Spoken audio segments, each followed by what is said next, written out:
What's up guys, it's Sumi here and welcome to a super exciting Liverpool transfer news video, and it looks like Liverpool are in talks to sign Alexander Isak, and we are preparing potentially £130 million offer for Alexander Isak if that's Newcastle's asking price, because Liverpool are really bullish about building title challenging squad next season. Both Virgil van Dijk and Arne confirmed that Liverpool are going to have a very busy, very active summer transfer window, and Salah and Van Dijk signing will give a really big boost to the Liverpool fan base, but it will also push Liverpool to achieve for greatness. Right here, right now, Liverpool wouldn't give big contracts to Salah and Van Dijk unless they wanted to win right now, and unless they are very serious about building a title challenging squad for next season. And various newspapers are reporting that Liverpool are willing to pay as much as 150 million euros, which is around 130 million pounds, for Alexander Isak. And a lot of that money will come from Darwin Nunez's sale. We will talk about that in the second part of this video. But according to a stunning report from Carragher, which suggests that Liverpool are preparing to unleash one of the biggest transfer stories of the summer. Of course, it all depends on whether Liverpool can convince Isak to leave Newcastle, because right now Newcastle have won their last 6 games in all competitions, including the League Cup final against Liverpool, and Newcastle are favourites to finish in the top 5 in the Champions League places. In that scenario, I don't think it would be easy to prize Isak away from Newcastle, but Liverpool are certainly a much bigger club than Newcastle, and also we have a much bigger chance of winning consistently trophies and titles. And Liverpool's attack could go to an absolutely stratospheric level with Isak playing alongside Mo Salah and Darwin Nunez or Cody Gakpo on the left wing. Isak has been on fire for Newcastle this season, so Newcastle would only sell Isak for absolutely crazy money, especially if they make it into the Champions League, because then they would have no financial issues, no PSR issues, and Isak still has 3 years left on his contract. But according to the report, Liverpool are not put off by this, and Liverpool are ready to do whatever it takes to convince Newcastle to let Isak go, but that would need a lot of money and a lot of convincing. I don't think it would be hard to convince Isak, because I think he would love to play for a club the size of Liverpool. Liverpool don't often break the bank for new signings, but when it comes to signing an elite forward, a world-class finisher who can really elevate Liverpool to the next level, much like when we signed Alisson, when we signed Van Dijk, when we signed Salah, when we signed Fabinho, they all elevated Liverpool to the next level, and that's when those signings came in. That's when Liverpool went from a top 4 team to a title challenging and ultimately title winning and Champions League winning team. And Liverpool are preparing a record breaking offer. This is another news outlet which is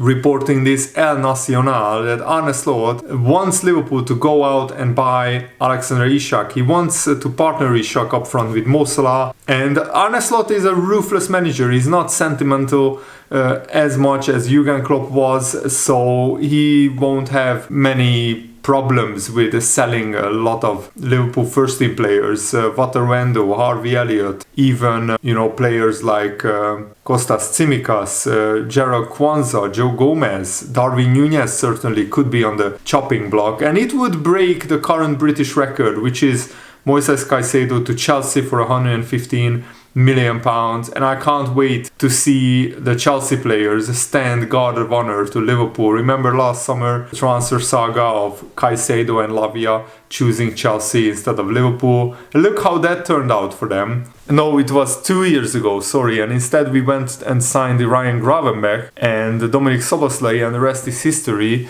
Liverpool built a title-winning midfield. Salah has 32 goals and 23 assists, an absolutely crazy season this season. In the Premier League, Cody Gakpo and Luis Diaz has scored 8 to 10 goals each, and Liverpool need somebody else to take the burden of Mo Salah, especially if Salah misses as many as 10 games because of the Africa Cup of Nations. So this is where Alexander Isak comes in. He has the pace, power, the finishing, and he would add that extra bite that Liverpool need to the front line. There is a lot more to this possible transfer than money. Isak, seeing Salah and Van Dijk staying at Liverpool, knows that there is a very stable base for Liverpool. For the next 2 years, we will be title contenders. And Alexander Isak would be joining a team who could be one of the favorites for the Premier League title next season. Is certainly, if we manage to strengthen at left back, at centre back, at right back, and potentially in midfield, signing a striker could be the final missing piece to the jigsaw, to the puzzle that could elevate Liverpool to an even higher level. And I'm sure that some Liverpool fans and some pundits would call the Liverpool attack the most lethal attack in the Premier League. I mean, Liverpool already have the best attack in the Premier League. With all the issues with our strikers and our left wingers sometimes not scoring regularly, Liverpool still scored by far the most goals in the Premier League, ahead of everybody else. Liverpool are also, apparently, according to Christian Falk, interested in Kingsley Coman, who is 28 years old. He's on the short list of potential summer targets. It's not at the point where Liverpool are negotiating for Coman or we are putting bids or offers in, but they are monitoring his situation. And Bayern Munich's number one sales candidate or number one player for sale is Kingsley Coman. And Liverpool are monitoring him, but I don't think we would sell Diaz or Gakpo for Coman because he's like 1 year older than Diaz, so it wouldn't make much sense to me unless it's for a very cheap price. But Liverpool are willing to pay a British record transfer fee for Alexander Isak. Another news outlet is reporting this, and Newcastle would still have to agree the transfer, and that's, I think, going to be the hardest thing, because Newcastle have the richest owners in the world, and if they are not under PSR trouble, which they are not at the moment, then I can't see them selling their best player to Liverpool, and the Newcastle fans would not forgive the owners for sure. And Arne said that extending Salah and Van Dijk's contracts could help Liverpool in landing more big players. What it might tell you is that we want more next season, and Mo Salah is convinced we can do more. That is positive for us. If I would put myself in the shoes of a player we might want to sign, it is always nice to tell them, while presenting our project, that Mo Salah has signed a new contract. It shows how ambitious Liverpool is. Mo Salah, the owners, and the ones who came last summer. We are ambitious to keep performing to the level this club has been at in the last few years. So yeah, Arne Slot doesn't want Liverpool to just win one title in the next few years. We want to win more and more, and that's how you build a winning team, keeping your best players and adding to the squad, and every summer trying to strengthen the squad as much as possible. Of course, Newcastle don't want to sell, and they are in a good position to convince Isak to stay, because Newcastle are one of the favourites to finish in the Champions League places. The momentum is with them. However, if the offer is a British record transfer fee, maybe Newcastle would be tempted to accept that. But it's also not like Liverpool to pay £130 million for one player. We tried that with Moises Caicedo, and that backfired because he chose Chelsea in the end. Yes, Liverpool paid a lot of money for Van Dijk, for Alisson, for Darwin Nunez as well. And I think Darwin Nunez for 85 million was not a great transfer, because Darwin Nunez hasn't succeeded, but he certainly contributed to Liverpool winning the Premier League this season. And if we could sell him for 70 million, basically you could look at this and say 60 million plus Darwin Nunez for Alexander Isak. Now that doesn't sound too bad to me, and I think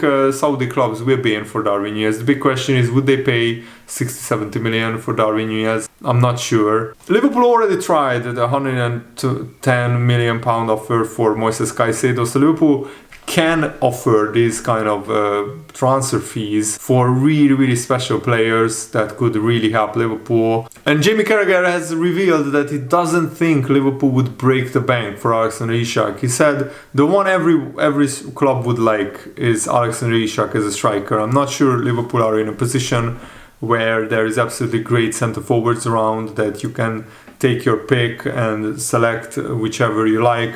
Do I think Liverpool can buy Isak? I don't know. I'm not sure Liverpool would want to pay that type of money for that player. It's not their model. Their model is, we will get the next Isak. They will probably be kicking themselves thinking, why didn't we get Isak from Real Sociedad? I don't think they will go break the bank for him.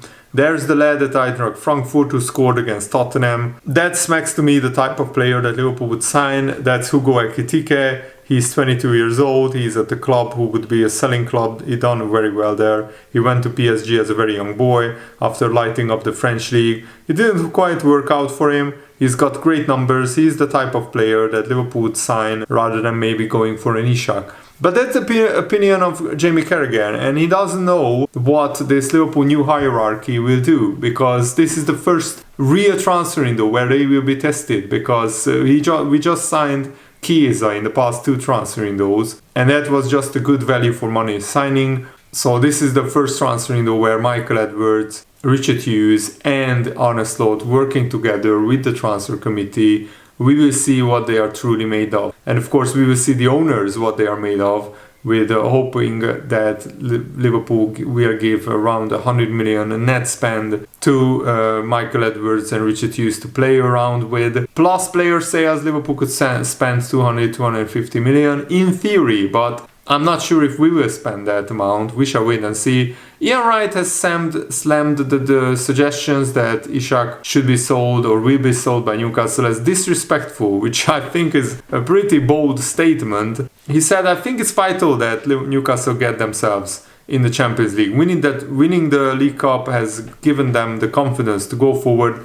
I look at Newcastle as a place now where people will want to go. There was a period where people were saying, what's happening with Eddie Howe? Is he gonna leave? I think it's quite disrespectful, people saying about Isak, who is going to buy him. I think they can probably keep Isak, bring the quality in like we have seen with Sandro Tonali. I like the way it's switched around with Eddie Howe, because I'm sure when Newcastle got taken over, people thought there was going to be a lot of money spent. It hasn't worked like that. And he's built a really good team. Them winning that trophy and playing like the way they're playing, I really hope they do make it to the Champions League. And yeah, Newcastle in the Champions League would be a breath of fresh air, like Aston Villa in the Champions League this season. What a great ride they have been on, and ultimately they were just 1 goal shy of knocking Paris Saint-Germain out, or at least getting the game to extra time, the second leg to extra time. But I love these clubs getting into the Champions League, because it really gives the fans a really, really special journey in Europe. And Aston Villa on European nights, the Aston Villa Stadium, or the Newcastle Stadium on European nights, St. James's Park, is a really, really special place. And probably Isak would want to stay just to experience that. And there is also talk about Van Dijk already maybe staying beyond his 2-year contract, beyond 2027. In an article in the Times, Paul Joyce mentioned that Van Dijk isn't thinking about retiring or going to Saudi Arabia in 2 years' time. He will now remain at Liverpool until close to his 36th birthday, though does not intend for his association to end in the summer of 2027. Van Dijk has played every minute in the Premier League this season, and a regimented recovery process, one which often sees him report on days off for extra treatment, and also involves the use of ice bath, cryotherapy chamber, means he feels that he can carry on playing at an elite level for many years to come.